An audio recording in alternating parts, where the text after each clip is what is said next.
I'm gonna cook the beef first, and then I'm gonna start another one. So I'm not gonna be doing them all at the same time. Yeah.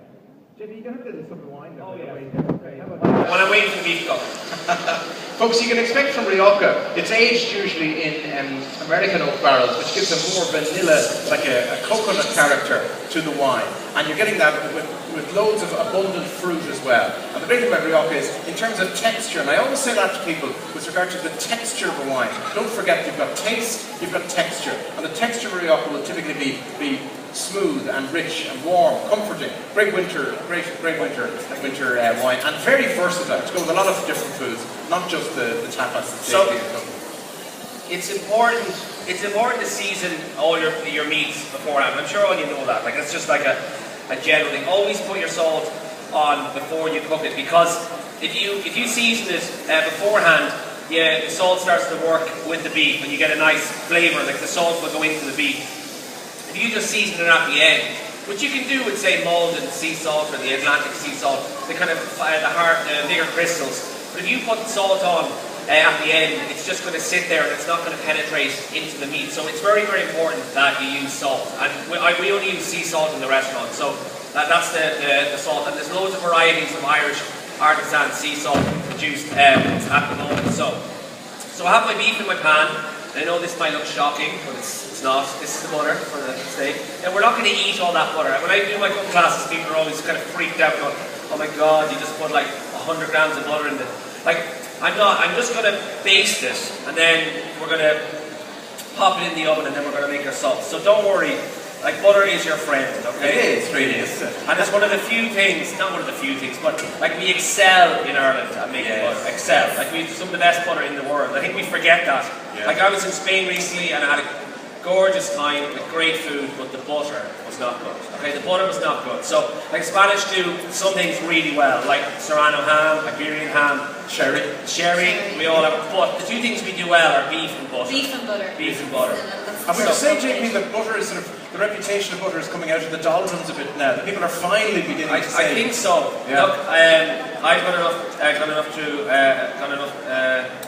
gone through enough crazy diets myself, like to tell you, because I'm a chef and I have the worst like eating pattern, like you eat late at night and then you're not hungry, you work in the morning and you work with food all day and you don't want to eat something. Like all you want is a bloody bowl of cereal, and the last thing you want to do is eat something like that's very fancy. So no, definitely, like, if you cook with butter and you cook with good butter, I find you end up eating less. And if you cook with like a low-fat butter, you're going to eat the same amount and it's not going to work because you don't have the right fat content. Everything in moderation, really, and eating good things. Absolutely. Yeah. Just eat really good things, but less of them, you know? So, you can pretend you're just being really decadent, you know? So, I just seared my beef there. I'm just going to pour that over. Now, we're not going to be eating all that butter, don't worry about it. Why not? Oh, well, you can't. No, but I mean, we use a lot of butter in the restaurant, and let's just turn that down. That's everyone in Ireland has the oven too high. Okay, if you're oven at 120, it's better for the beef. But like we use a lot of butter in the restaurant, but our food is never very fatty because it's so important that you use the butter in the way you need it, and then you serve the beef, you dab it off and dry it a bit, and then you want the flavour of the butter, but you don't want it to be very cloying in your mouth. So I'm going to fry off some plums. So this is actually kind of based on a dish from Cava, because we have a duck and plum, which is one of our most popular tapas. So it's duck with plum and PX sherry, and that's all it is. Like it's very Christmassy, though. Absolutely. And again, people do get ducks for Christmas, and if you have a duck, you can get a duck breast. You don't have to roast the duck whole. You can get the breast, cut the breast in two, and cook it the exact same way that I did it. Now I'm just going to try and turn up this induction. I'm not used to induction, so it's always like way out of my comfort zone. Like here, I was like, just so you can turn it on and it's on, and you just have lights and kind of buttons. I'm not saying it's not, of course. But as Raymond said before, when you buy a Bosch kitchen, you get this lovely man, and he'll help out with everything. But like the one thing that induction is very good for, and there are more and more restaurants turning to induction. It's very precise. You can like the heat is instantaneous. Particularly if you're cooking with electricity, it takes a while for the heat to come down. If you're cooking with gas, there's a uneven heat on the pan. Now that doesn't, like, there are challenges that you kind of face, but like every cooker is different. That's why I think when I'm teaching people how to cook, it's like they say, how long will I put it in my oven? And I don't know. I mean, I don't know. You need to know your oven and you need to know your cooker. And like I don't have a very fancy cooker at home. People always think I have this like magic, like massive island. Oh my God, like you're a chef. It's like I have like a little 4-ring hob, and it was there when we bought the house, so I kept it. You know, so don't like. Anything that's good to cook with is in the restaurant. You know, if I buy anything that's in the house, I normally bring it to the restaurant. It's the cobbler with the worst shoes in town, JP. That is absolutely it. Okay, so our pan is smoking. I forgot about our oil, but so the pheasant I'm going to cook in the same way. So all the meat are treated the exact same way. Sear it in the pan, get a nice colour on it, a little bit of butter, and finish it off in the oven. So we've got our pheasant with our carrots. Our carrot puree. We've our beef going with our plum sauce, and then when we get there, I don't want to put on too many things at once, or then I'm actually going to start making a mess of things. Then we'll do our venison last. And where did you get your pheasant from, JP? The pheasant is from Eamon Gilman, who is a game producer in the west of Ireland. But Eamon's really good because he cooks venison, mallard, duck, quail as well, rabbit as well. And there's loads of, like, I know it's not in the shops because game is kind of, it doesn't move as much, but if you Google like wild Irish game, like there's so many, no matter what part of the country you're in, there's some great game producers in Wicklow, they're in Clare, they're up the north, they're down south. So again, don't I think people forget about I know, sometimes. I think it's a shame because it's just so full of flavour. It's not in the shops because it's just the shopkeeper just can't move it enough. Now, some of the smaller shops, like say I know Morton's in Galway and Salt Hill, will carry pheasant and venison for December because they know that that it's going to sell. But so our little bit of butter. I like that. It's really important. I know, like, you need a hot pan to get the colour. Okay, but once you get the colour, you don't want the pan to stay really hot. Like, okay, you should always be able to put your hand into your pan. Now it's kind of like a little bit burning. But you've got asbestos hands, don't you? Yeah. You see, chefs tell you this, they forget to add that. Well, we've got asbestos hands. That's you should always be not that hot. You sear it, and it's really important as well. Like we used to think it was sealing the meat. You can't seal meat. Meat is porous. So when you put it in the pan, it's searing it. It's like you're burning the outside, so you create a really nice flavour. But they've done tests where they've seared beef and then put it in the oven, and not seared and put it in the oven, and it loses the same moisture. So next time someone tells you you're going to sear the beef, seal the beef, you'll say you're not. You're going to sear it. So I'm going to put this pheasant in here, and I'm going to put with a bit of butter. A little bit of butter. No, actually, I'm not going to put the butter, but I need to get that cleaned.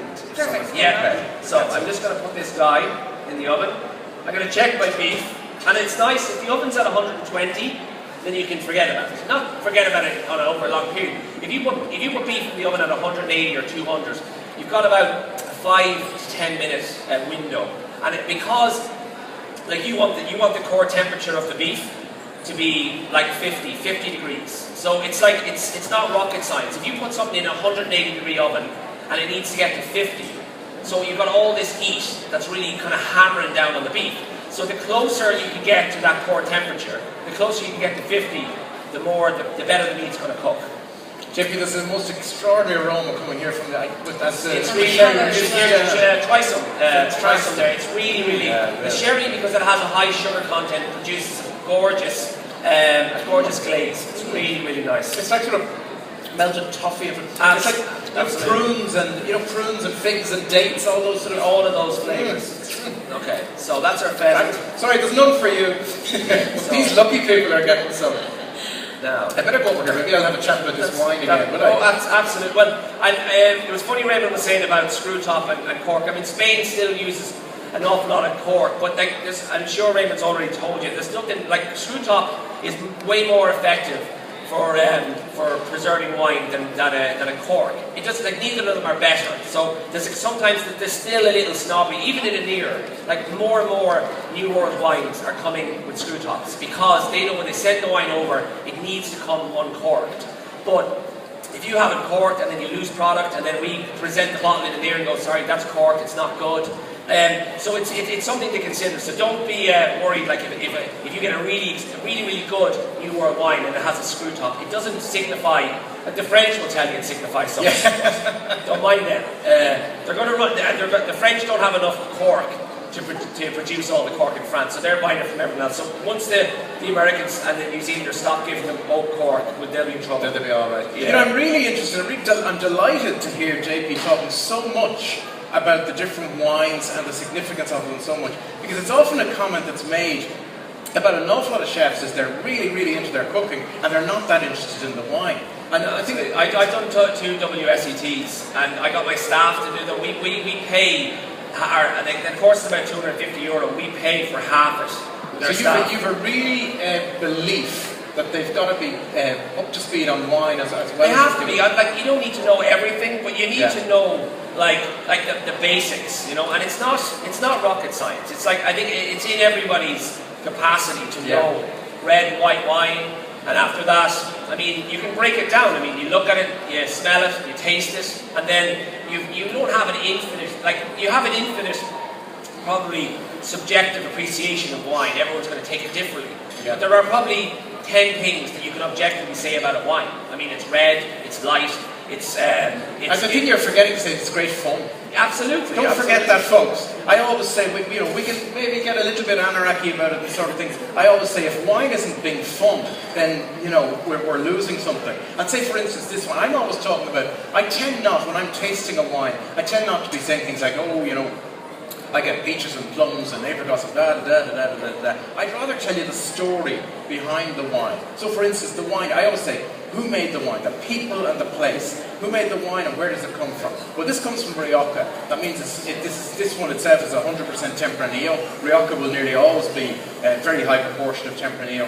And I always like to say to you is, if you're very interested, if you find yourself getting really interested in wine, especially from listening to a man like this who's so keen on it, go and visit the region. Why not have a holiday in the region? Now, Rioja is a lovely region to visit. It's now, you know, it's come out of a sort of a fairly fusty, doldrumy sort of period, I would say, and it's full of excitement. And if you're interested in architecture, it's one of the best places to go. And I'd suggest, sorry? Yeah, no, it's exciting because young Spanish winemakers went over to the New World, Australia and New Zealand, and it was their grandparents that were producing really heavy, oaky wines. And they came back and was like, no, we can make a really nice, light Tempranillo. Yeah, and without being, you know, flippant light, you might say. It's got intense flavour, it's got great character. And I was saying as well, for instance, if you were to fly now to Bilbao, you can take in the Gary Museum there, drive on to Rioja. There's a fantastic Gary designed winery there. There's one by Calatrava as well. You know, we've two Calatrava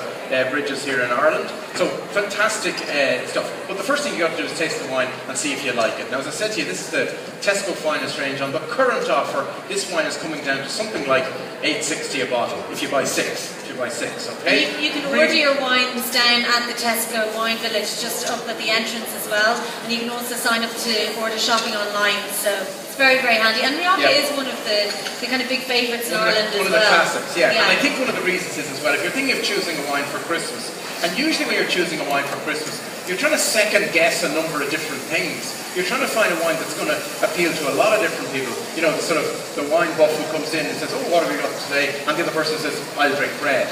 So you're trying to find something that will cross over all that. Rioja is a very good fail-safe wine for that sort of thing. It'll go very well with what JP's cooking today. So I'm doing the same thing, apart from burning the butter. I'm doing the same thing with the venison. I put a little bit of butter. Now, the other side of the pan is burnt, but I'm not going to worry about that because I'm just going to keep it on one side over here. But venison the exact same way. So I'm getting there. I've got my mushrooms, beautiful wild mushrooms. They were foraged by one of the guys who works with the near. Evan Doyle is currently doing a foraging masterclass, and I know Evan well, and I love going to his classes as well. And so, we had Biddy White Lennon on the stage last night as well. I know Biddy did a book with Evan as well, Wild Irish Food. And it's become a real trend at the moment, foraging for food, isn't it? No, absolutely. And I do a bit myself, and our chefs do some, but it's always important. Sorry, I'll put up there for a second. You'll be setting off the fire I know, alarm. I know, I'm setting the fire alarm.